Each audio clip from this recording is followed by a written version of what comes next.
All aboard, Hearties! Welcome to Hope Valley Central Station.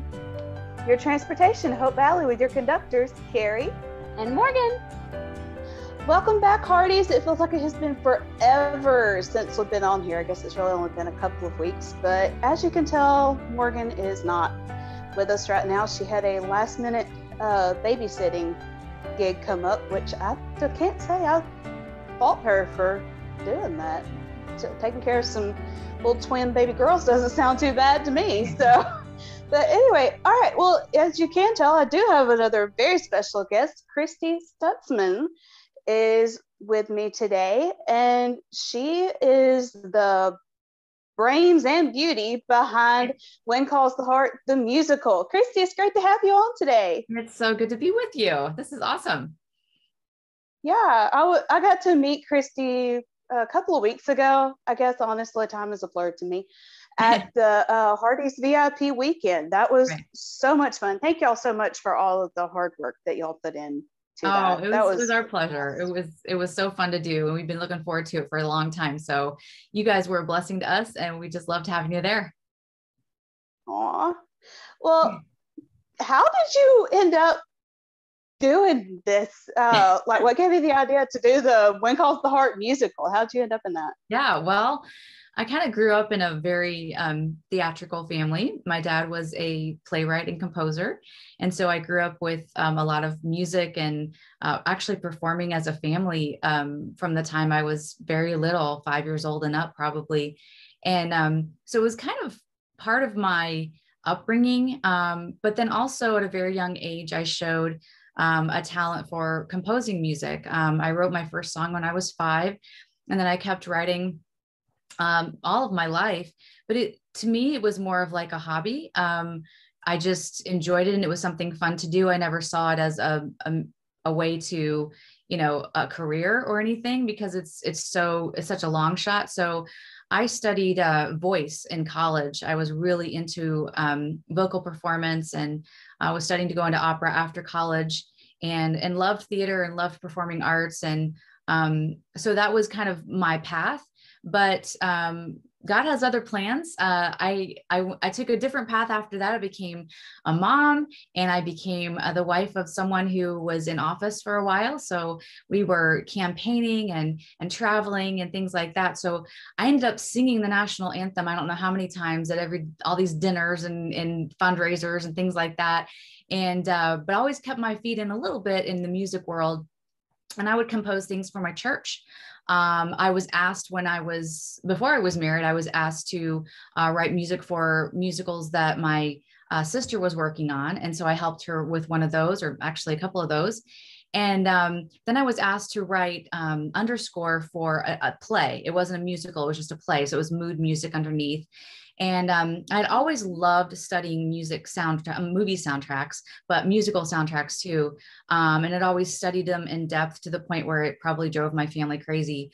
Me listening to it over and over and over again, and analyzing like how everything was orchestrated and how the melody was written. And of course, my dad was into that too. And so I learned a lot from him. And so when my husband and I were looking to start a production company, it had been a dream of mine. And so we started one, and the reason we started it was twofold. First of all, was something I always wanted to do. It was a passion of mine. But second of all, several years ago, actually about 8 years ago, we had seen When Calls the Heart on Hallmark. And when I saw it advertised the first time, I was thrilled, because I was a mother of a 9-year-old and a 5-year-old at the time, 2 little boys. And I was always looking for good quality, wholesome entertainment that was done in an excellent way, that wouldn't drive my musical mind nuts, that would not bore me and Marlon while we were watching it with the boys. And I had read the books, and I was in love with Wynn Delaney when I was in high school. And so I read the whole Canadian West series and just was enamored with it. And I had read other books too, but that was probably my favorite. So when I saw it was going to be it was going to be produced, I was like, oh, this might be good. So we watched it, and it was so good. And I wanted to know why there wasn't more programming like that on TV for families like ours. And so I started on a journey of trying to track down who was responsible for producing this. Was it Hallmark? You know, was it some other producer that Hallmark picked up? I mean, who did this? And so I finally tracked down Brian Bird, and he responded to me. And I told him, I said, we're very, very curious as to how we can get more of this and what did it take? And he's like, well, I'd love to talk sometime. So we were on a business trip out to LA, and I told him we were coming, and we sat down and talked. And that kind of started the spark in me. When I heard his vision for producing wholesome, uplifting, quality, excellent material in that era, in that like TV space, movie space, I thought, well, you know, we really don't have a lot in the live theater space either. We have some, but not a lot to pick from. And it seems like the tendency from Broadway and other places is to be too edgy. And there's shows that you can take your kids to and shows that you can't take your kids to. And my observation of that was, well, we have all these classics, we have all these wonderful things. Who are the next people that are going to provide this content for us? And that's why I wanted to start the production company. So we started it, and we bought the rights to When Calls the Heart. We bought the stage rights to When Calls the Heart, When Hope Springs New, Love Comes Softly, and one or two other ones. And that was my first purchase, was those titles. And then we were talking about other things too, titles that we wanted to do. So when we started writing, I wrote A Musical Christmas Carol. That was one of the first projects that I wrote. And that was like a very long ordeal. It took about 3 years. I wrote part of it for one company, and then we decided to rewrite it, and I wrote it for my company in a different way. And so as I went through that process, we were trying to think, okay, what's next? Well, when COVID hit, and we actually had just bought a theater and a restaurant, COVID hit right after that. We were scrambling, frankly, to find licenses that we could get for our theater. And so we were looking at what we had in our hands to go, okay, what do we have to work with, and what can we produce ourselves? And of course, we had just, you know, kind of finished A Musical Christmas Carol. We had some more stuff to do in the first year, but that was a project ongoing. And I thought, well, we've got to look ahead to next year and figure out what we're going to do. So I reached out to Brian Bird. Actually, I reached out to him when I wanted to buy the rights, and he helped me connect with the publisher. But I reached out to him again. I said, okay, Brian, I think we're going to do this thing. Would you give guidance? I mean, I'd love your input on story writing and how to make sure that this thing flows. And he was very kind about it. He was very busy at the time, but he was very kind about it. He's like, hey, you get it up and going, I will be there. And it was just so supportive from the beginning. So that's kind of our path to this. I had always loved Elizabeth's character. I loved her spunkiness. I loved her walk of faith. I loved her how she put her foot in her mouth and got in trouble sometimes, and was willing to flex and learn and be stretched by God to do things that she never thought she would do. All of that I loved about her. And so I was just, you know, excited to kind of delve into writing this for stage. And of course, we went to the original book, the original story. Right. And so that was, you know, what we were trying to present on stage. We bought the first two books in the series because they don't actually get together at the end of the first book. And we wanted them to kind of get together by the end of our show. Mm-hmm. So we bought both titles just in case, so we could use aspects of both books in that. So that's kind of how it happened. That is so awesome. Yeah, I went back actually yesterday and reread the When Calls the Heart book, because I grew up, Jeanette Oak was always my favorite author, will probably always remain my favorite author. And I went back yesterday and reread When Calls the Heart. And I was like, I forgot how much I love this. Like, it's been years since I read it. Yeah. Seriously, funny story on myself. I think it was my 12th birthday that I got all of the Love Comes Softly books and Love Comes Softly movies for my birthday. Like, just my mom knew I was obsessed with those, so she like got everybody to buy one book or movie or, you know, whatever. Wow. But my mom had done like a store-bought cake for me that year, and it was like a tiered cake. Well, I liked that it was up on the actual tiers. So I got all the Locum Softly books, all the Locum Softly movies, and my cake looked like a wedding cake because I wouldn't let my mom take it off of the little stands because I loved it so much. And I'm 12 years old, and everybody's like, what is going on with you? So yeah, and too, one of my dad's buddies, ironically, like my grandmother had taken me for a drive while my mom was like getting everything set up so I could be surprised. And I was telling her, we had just been hanging out with one of my dad's buddies who happened to have 2 sons. So I was like talking about them the entire time we're gone. And then we get back and all this. And oh yeah, that looks great coming from a 12-year-old. But several things that you've said so far kind of reminded me of myself. That, like when you talked about driving your family crazy with the musicals, because growing up, The Sound of Music was always my favorite movie.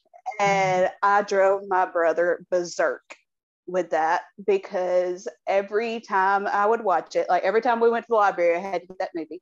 And every time I would watch it, I would go around singing the songs for like a week. And he's like, he was not very happy with it. But also, like you, when I was 10 years old, I told my mom that I wanted to write books, make movies, and make CDs because I wanted to be a part of making sure there was something good for people in the world. Awesome. And so that you're kind of like when you talked about, like starting your own production company, whatever, that's honestly a dream of mine in a lot of ways, more in film. Right. To me, there's not enough. There's a thirst for this type of thing in the world today. And it's like people are just too scared because they don't think this sells. If you're going to sell something, you have to have this in it. You have to have that in it. They'll ruin a perfectly good movie just by the language or, whatever. And it's like, it's not necessary. Right. And I think the Hardys are proof of that. The Hardys are proof that there's for that. And there is an audience. Definitely. Yeah. There is 100%. There is 100%. So I feel like, I'm like, no wonder I just kind of felt like I clicked with you when I met you, because I'm like, it sounds like talking to myself. Pretty much. That's great. But I think a couple of my favorite songs from the musical. First of all, the opening number, Toronto, that was just so beautiful, hopped up, get you into it, whatever, which is what you want when you're doing something like that. You want to automatically grab somebody's attention. Right. But then, sorry, I'm looking up the titles to make sure I'm not messing them up, but Happily Restless. I loved how you told Elizabeth's story in that. And y'all are still running the show through July 17th? Yes, July 17th. Yeah. And we're having a Second Hardy's VIP that weekend as well. So Brian Bird and Patty are coming back. We might have some special guests come as well. So yeah. That is so awesome. Yeah, seriously, y'all, it is worth the trip. I don't care where you're from. It is worth the trip. I'm from Georgia and I drove 10 hours to Napanee, Indiana to come see this. Yeah. So this was like, I'm telling y'all it's worth it.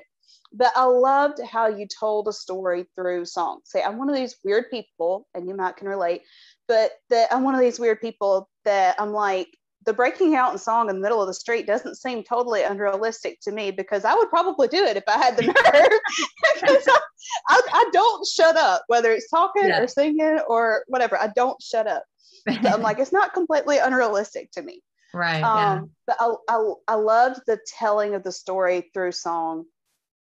And of course, y'all stayed very, very close to the original story with just a couple of changes. I thought it was neat that y'all changed Wynn's name to Jack. I thought that was it was very understandable, the reason behind it, but although I just thought it was a sweet little nod to the show itself, the TV show. But Unexpected, I loved that number. That was just so sweet. Jacqueline and Caleb, okay, I'm a hopeless romantic, so knowing they're a couple in real life just makes it even all the more sweet to me to watch them act together. Yeah, because it's like, that chemistry is real, watching this. So they're just so awesome. The whole cast was incredible. Yeah. But how do you start with something like that? Like, what was your first, okay, here's where I want to go with this, and you know, writing the songs for it? Kind of well, we analyzed the book and kind of put together our storyboard of where we thought we wanted the show to, like, here's the climax, this is where they actually say they love each other, and then how do we end it and stuff like that. So, and then we put the placements for the songs at moments where there was nothing else to do but break out into song. So yes, we started off with Toronto, but that was more of like to establish where you are and what's going on at the time, and also establish who Elizabeth is, how she's feeling, what she's thinking, what she does with her life, her background, her family, all that had to be established, especially for people who haven't read the book or haven't seen the show. You really want to explain to everybody, this is where you're at. This is the time frame. This is what's happening there.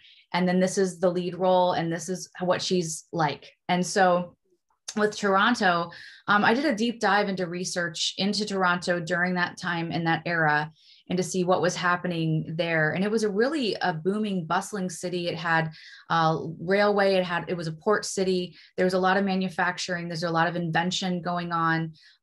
There was just a lot of really cool things. They were on the cutting edge of a lot of things. They had great education, a lot of churches.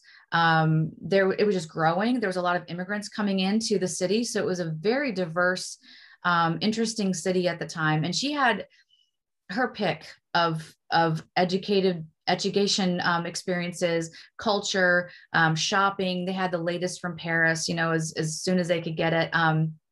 So it was fun to write that song because it was so in contrast to everything else. And I tried to change the sound of the music as we went from Toronto to Calgary to Pine Valley, which is what we ended up calling. And that was a compromise too, where in the book it's called Pine Springs, Hope Valley, of course, Coal Valley is in the TV show. I felt like Pine Valley had a little bit more of a flow for it if we ever needed to sing it or say it for stage. And that was one of the reasons why we changed from Win to Jack as well, was understandability on the stage.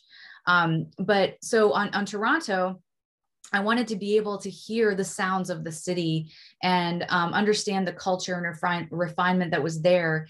And then we also wanted to make sure that everybody knew Elizabeth was very used to privilege. She was very used to being waited on. She was very used to having, you know, wealth and everything, but she was also very spunky and very independent and a person of faith. And so we wanted to express all that. So in the beginning, in the choreography, we have her putting her hand out like this, and all of a sudden an umbrella will show up in her hand, a parasol, and then that's taken from her by someone else, and someone else puts a magazine in her hand, and then someone else puts a basket in her hand, and then someone takes it, and it just everybody is waiting on her hand and foot. And we wanted to contrast that to when she arrives out west. That's not happening anymore, and she's on her own, and she has to figure it out. You know, so all of a sudden she is really walking by faith and doing this independent, you know, type of a move in her life, and she has to make it on her own. The person that comes along to help, really, there's two. It's Anna Peterson, and then of course Jack Delaney, the Mountie, who kind of comes and rescues her. But for unexpected, so what I started with Toronto, when she came into Happily Restless after that phrase is from the book. And I read the first chapter, was trying to get inspiration from that. And Jeanette's writing is so poetic that I ended up using a lot of her phrasing. For instance, the first thing that Elizabeth says in Happily Restless is, "The day has dawned, and what a glorious day it is. The robin's song invites my heart to sing with his." Those are phrases that I actually created them to rhyme, but they're phrases from the book itself. So those are some of the first thoughts that you hear Elizabeth express. She's just, you know, thinking, oh, what a wonderful day. And the robin is singing to me, and my heart is, you know, answering him. It's very poetic. And so I felt like the poetry started to flow as I read the book, because it was just so well written and was so smoothly done. And of course, we did it all from Elizabeth's perspective. So Elizabeth's, you know, like turning to the audience and what we call breaking the fourth wall, where she's talking to us about what she's feeling and who this person is and how she knows them. And so that gave us opportunity to stay consistent with Jeanette's writing of Elizabeth's perspective, her first person account of everything that happened to her. But then for Unexpected, it was kind of a little bit of a challenge. I wanted it to be light. I wanted it to be very cute and fun. And then also just kind of like a moment where you go, what just happened there? That there was something there. I think there was something there. Yeah, I think there was, it's one of those moments we've all experienced where, we meet a guy, we meet a girl, depending on who we are. And we're just like, yeah, well, that kind of took me by surprise. I didn't expect to connect with them on that level, especially after they had already met, twice, and it was kind of awkward. To have it kind of be a little bit more chemistry there was totally unexpected by both of them, because they're both focused on their careers. And so we put the door in between them and had them sing about how they were feeling at that exact moment. That was also my way of bringing Jack into her first person experience. So we're hearing from him at that point too. So she's sharing with us what she's feeling, but the first one to share his feelings about it is Jack, where he's like unexpected, quite surprised, but the feeling's rather nice, so that they had a lot of fun with that, and just kind of playing with the choreography and the movement there was fun too, mirroring each other on either side of the door. Yeah, that was so fun.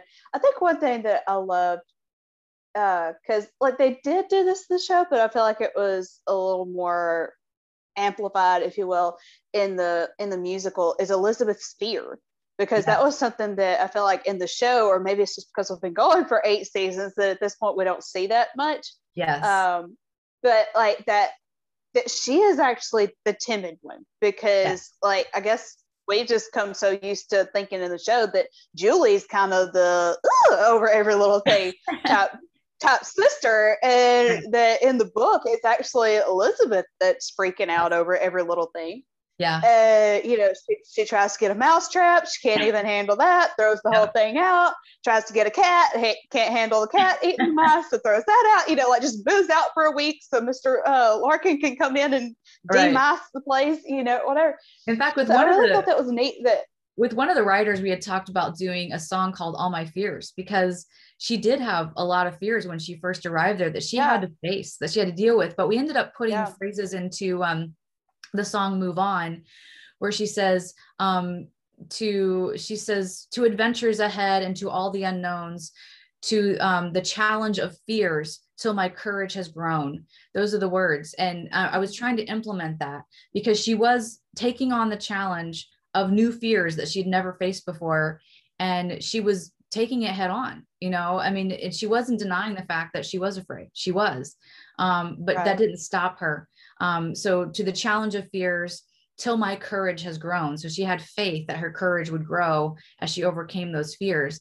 But yeah, that's definitely a part of the book that we were playing around with ideas about how to present that. But the mouse was definitely a challenge presenting on the stage. We finally got it figured out, and the actress Jacqueline did a great job of really responding well and just kind of coming unglued. She has fun with that. Oh yeah, for sure. Yeah. I think another thing that was really fun to me is that y'all really played up her awkwardness every time she would see Jack. Because that really was the thing in the books. Like, in the TV show, they're just kind of, at each other's throats pretty much. Yeah. But I remember, jump back to this, but talking about the fear thing, that one of mine and my mom's favorite quotes from the Love Comes Softly movie is, if a child can do this, I can do this. So that's like one of the quotes me and my mom will use all the time. That's a good one.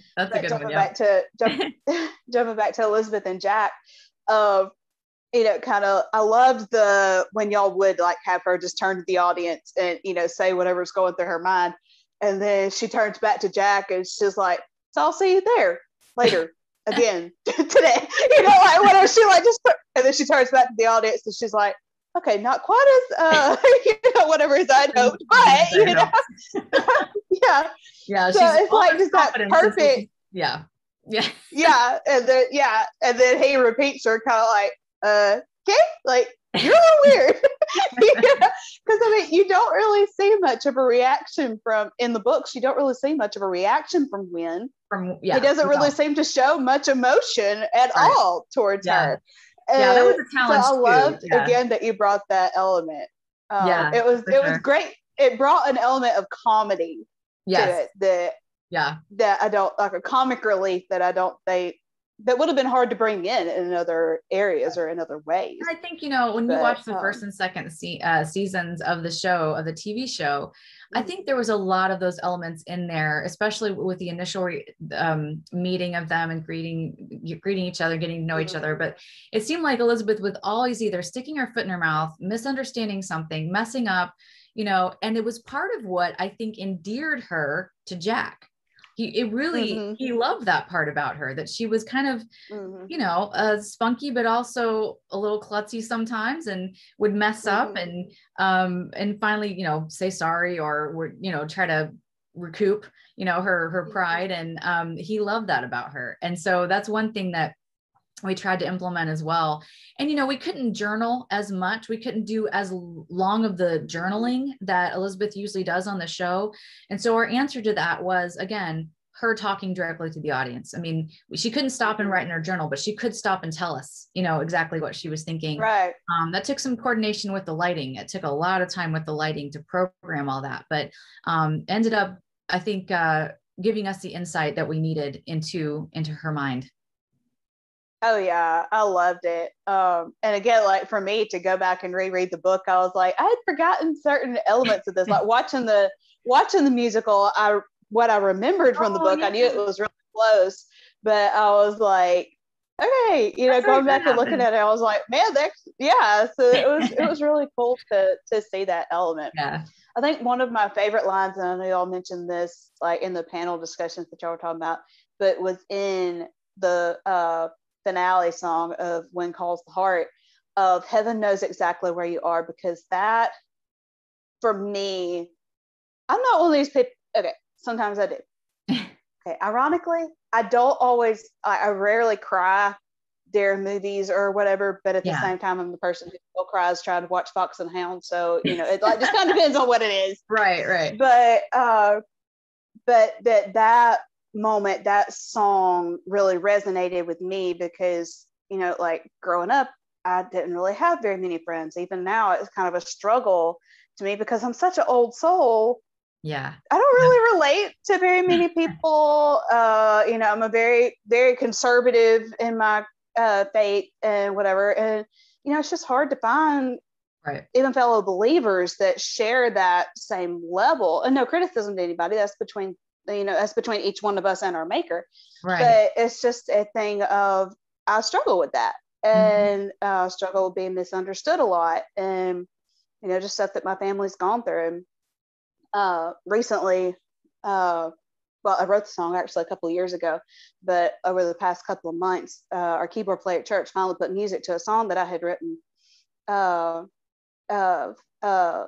of My Life, but it says the love of my life is Jesus. And that came from something one of the pastors of a church I used to go to said about me one day. He was like, she's in love with her Savior. And I was like, I never thought of it that way. But growing up, not really having very many friends, my mom would always tell me, draw closer to God. As a kid, that's not what you want to hear. As a kid, you want somebody to play with, whatever. Yeah. But that I'm like, through those years of not really having other people there, it has forced me to grow, and in a good way, in the best possible way, but has forced me to grow closer to God and to realize that even, like, honestly, the past several months, like from September of 2020 really up until February, March, something like that of this year, that I was not suicidal, but borderline suicidal. There were plenty of days of just screaming, crying to God, I can't do this. You've got to help me. But knowing, even in my lowest moments, I remember talking to my sister-in-law and just telling her, I don't want to live anymore, because I'm like, if this is what life's going to be like, I don't want it. I can't handle this. But of knowing that even through that, I knew where my answer was, and I knew that God was there with me. He Right. wasn't taking out of it per se, Right. but he was bringing me through it. And so that song for me, and that line of heaven knows exactly where you are, really resonated with me, and I'm sure will resonate with a lot of other Yeah. people. And you're not alone. I mean, there's a lot of people, including myself. I mean, I've been through really, really deep waters, and I've been there too, where you just, sometimes you don't want to wake up in the morning. You know, you have a hard time getting out of bed. There's a deep pain that all of us, I'm sure, have gone through in some way or other throughout our lives. I mean, we're all human, and we all have that experience.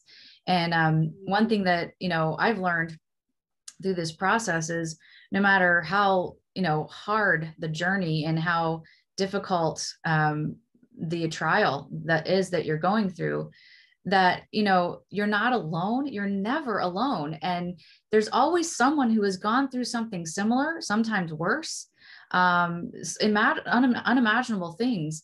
And, you know, if you realize that God is there no matter what, and it doesn't mean that he doesn't love you because you're, you know, because you're going through this, it actually could mean he loves you so much, and he believes in you so much that he is giving you a trial of your faith to help you grow and help you help stretch you, to help push you into a direction that you never would have gone before. And I think sometimes we lose sight of the fact that his eyes on the sparrow, and he cares for that. He cares for us, and he never loses sight of us. We are always in his heart. And so he knows exactly where we are. Heaven knows exactly where we are, and he knows exactly where he wants to take us and what's good for us. And a lot of times what we think is good for us is nowhere near as good as what he has for us. But the journey there, we wouldn't choose it. He knows that we have to go through that, and it's the pain that we have to go through in order to get on the other side of where he's leading us to. And if we balk at it and we say, no, I'm not going to go on that journey, and I don't want to, you know, follow you, we will miss out on blessing. So, you know, when you think of Joseph in the Bible and all the terrible things he went through, you think of David and how he was hunted down. You think of, you know, Paul and all the things he went through. There's so many examples in the Bible of people who went through terrible trials, but didn't lose their faith. They held on, you know, by a thread and said, okay, I believe, I don't understand. One of my favorite verses in the Bible is, I believe, Lord, help my unbelief. Help my unbelief. Mm-hmm. It's just, it's so humanly true, you know, where you say, okay, God, I do believe. I think I do, I believe. Now help the part of me that doesn't believe. You know, you're going to have to give me strength to keep believing. So yeah, that there were several times when I was writing this music where I was going through some really tough times. And in those moments, you know, to stop, and I would just say a quick prayer and say, Lord, please just help me. And it was amazing, whether I needed a chord that I couldn't find on the piano that was right for the song, or I needed words or a phrase, God would send them. It was amazing to have him work and see him work through me. And it is all of him and nothing of me. It's just being a willing vessel to allow God to use you in whatever way he chooses to. So I had another guy come up to me just this last week in the lobby, and he asked if he could talk to me. And he said, you know, I just got my teaching certificate. And I have several different options to do. And I just wasn't sure how to make the decision, how to know which way to go. And he said, after watching the show and hearing that song, he goes, God's given me a peace. I know exactly what I should do. I know where he's calling me, and I want to thank you for it. And gave me a hug. And it was just like, okay, thanks God. That was worth it. That was worth it. So, yeah. Yeah. The, you know, talking about the Lord, I believe, help thou mine unbelief. I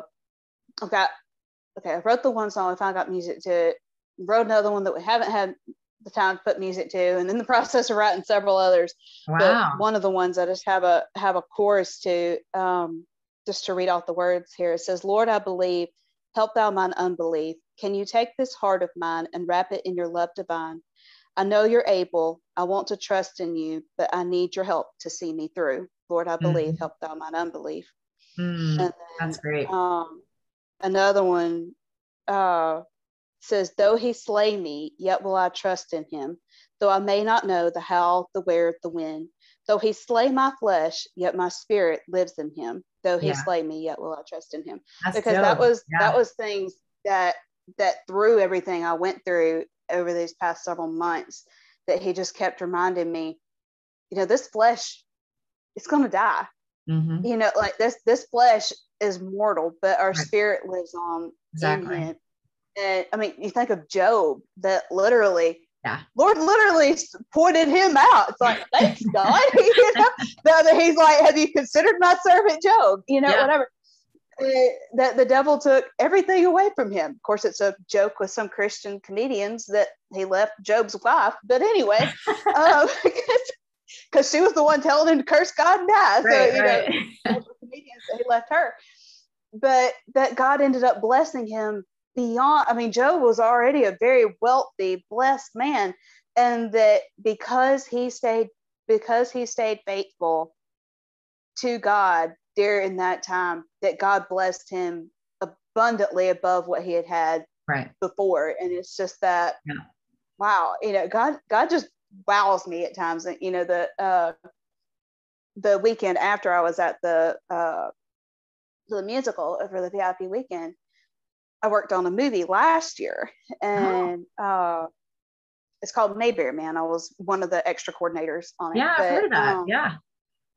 Okay, yeah. So we filmed we filmed like 2 weeks in Indiana, I believe, in Danville. Yeah. But our leading man, Brett Varvel, he is from Danville, Indiana, and he like writes and directs a lot of his own Christian movies and whatever.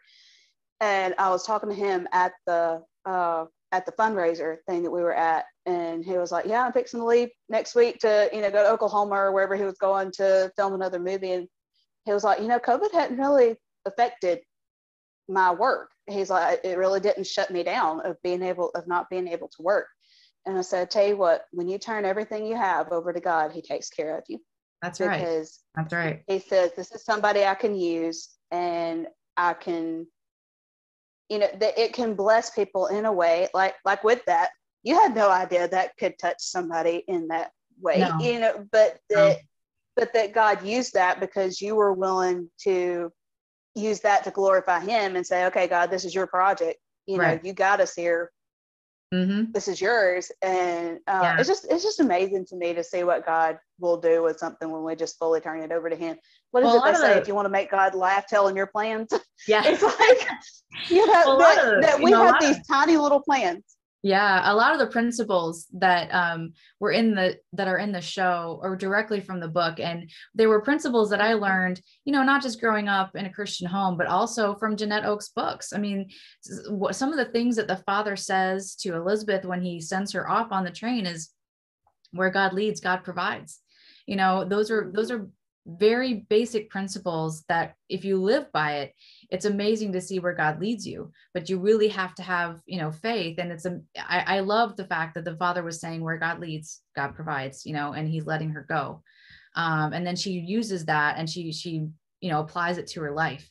But there's so many really neat underlying themes and principles that Jeanette Oak put in that book that were just there. I mean, that's what I loved about it, is that you can just highlight these things throughout it, whether it's interpersonal relationships or whether it's a personal journey, of stepping out by faith and having to face your fears. Just all of those things were elements that made this story very real and very applicable, I think. And it's timeless. I mean, it's set in 1910, 15-ish, but it really is timeless, because I was watching this documentary on this guy who's made this new movie. It's a musical.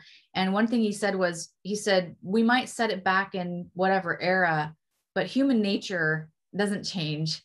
And Exactly. It's always relatable. There's always been, people that have faced trials. There's always been people that have fallen in love. There's always been people that have had great loss, and so the reaction to that is what I think interests us, is like, how did they handle that? How did they respond to that?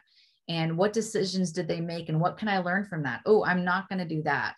Oh, I want to do that, so learning from each other. And yes, human nature is there, but then also God steps in and helps us, on our journey.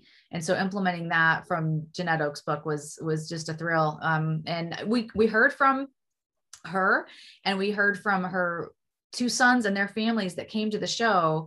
And I think the biggest compliment that I've gotten so far is that, they were the ones helping mom type out her books and sending off to the publishers when they were in high school and stuff. And he said, when I saw the TV show, when I saw the movie, he goes, I saw little elements of my mom in those characters in our family.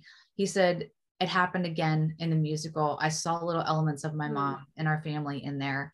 And so that meant a lot. That meant a lot to me to hear him say that. Yeah. I emailed Jeanette after I got home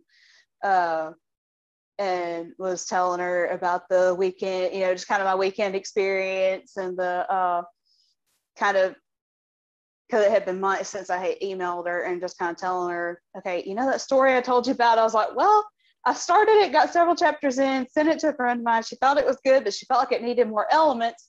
So we started brainstorming. I'm like, I'm so much more excited for the depth that's coming to the story now, and blah, blah, blah. So she emailed me back. She's like, yeah, she's like, said that she had gotten some emails and that people had loved it. Oh, that's great. And she was like, that she's like, the things that you've been through are giving you more perspective in moving forward. And she said, I think that's actually going to be good for you moving forward. And I was like, absolutely. That's great. That's great. So yeah, she has been such a sweet blessing to so many people in so many people's lives that, she had no idea, right.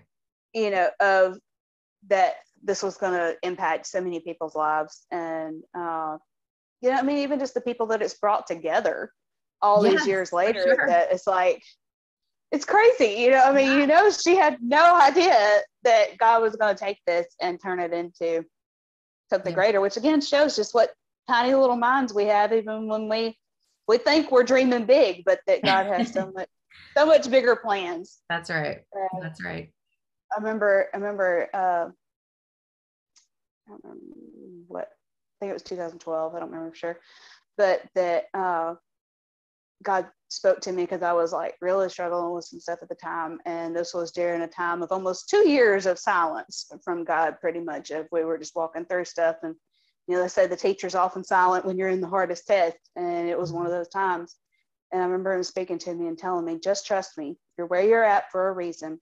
I know you don't see the big picture right now, but one of these days all the pieces of the puzzle are going to fall together, and you're going to understand why this, and this. Right. He said, if you'll just trust me, live one day at a time, and let me lead, your life will be more beautiful than you could imagine. And I was like, okay, that has been a word that I've clung to over these years, things just seeming, just crazy. And like I told Brian, I was listening to one of his interviews with the Hardy's Hotline, and I was about in tears just listening to him talk of just say yes, those crazy opportunities that come up that somebody keeps pushing you toward, that it makes no sense, you don't understand, but just say yes. Because that's been what the Lord's done with me over the past 3 years of, things that one trip I took had about 10 women contacting me going, okay, I know I'm not your mother, but like, you're not, but that it was just crazy stuff that made no sense to anybody else while I was doing it. But that I was blessed to meet James Easter and his wife. That James Easter wrote the song "Thank You, Lord, for Your Blessings on Me." I've gotten to be great friends with them, and just the different people that I've met and the doors that the Lord has opened through those things. And I'm like, if I had not just yielded to that gut feeling of what to do, that it's just incredible to me to see what God takes and runs with if we let him. If we let him, we hinder ourselves of so many blessings. But is there anything else that you would like to share about the musical? Or I know you said y'all are going to be doing another Hardy's weekend. Right. So. Yeah. July 16th and 17th is the final weekend of the show. And we're inviting all the Hardys to come back for VIP experiences again. And Brian Bird and Patty are planning on being there. We might have a couple other of their friends coming as well. And then we're really praying that we're going to do one more run of the show next summer. So there's going to be one more, run at the Round Barn Theater. But we're also praying about the next step with this. We're going to be releasing the music to this musical We're recording that right now. now. Oh, yay. That's going to be coming out in June. We're going to be releasing that. And so that'll be available for sale online, and we'll, probably in CD form if you want that, but most people want to download it on a platform. And then once that's done, we are talking about possibly doing more things with it, but we're not sure what. So we're just kind of open to where God leads with it. But we'd love to take it to different cities or have a run in a more central location. But we're open to whatever God has. So we're wanting the Hardys to kind of weigh in and let us know what they would like us to do with it. And then go from there. We definitely want to make it available for licensing for theaters to perform all over the country. But until that is available, we're thinking about possibly doing it in other places, maybe a larger venue with a larger cast. But that's going to take some funding. And so we're just going to, follow where God leads and see what happens. That sounds great. Well, I'll certainly be praying for y'all. And I mean, seriously, I'm telling y'all, this is worth the trip. I don't care where you're at. I actually had a friend come to see the musical, I think the weekend after I was there. Yeah, it was the weekend after I was there that she was traveling, I think from West Virginia to visit some family. She was like, hey, we're passing near there, we've got to stop and see it. So and she loved it.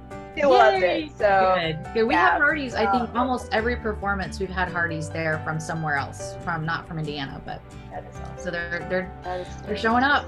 So yeah, we're excited. Yeah. Well, thanks so much.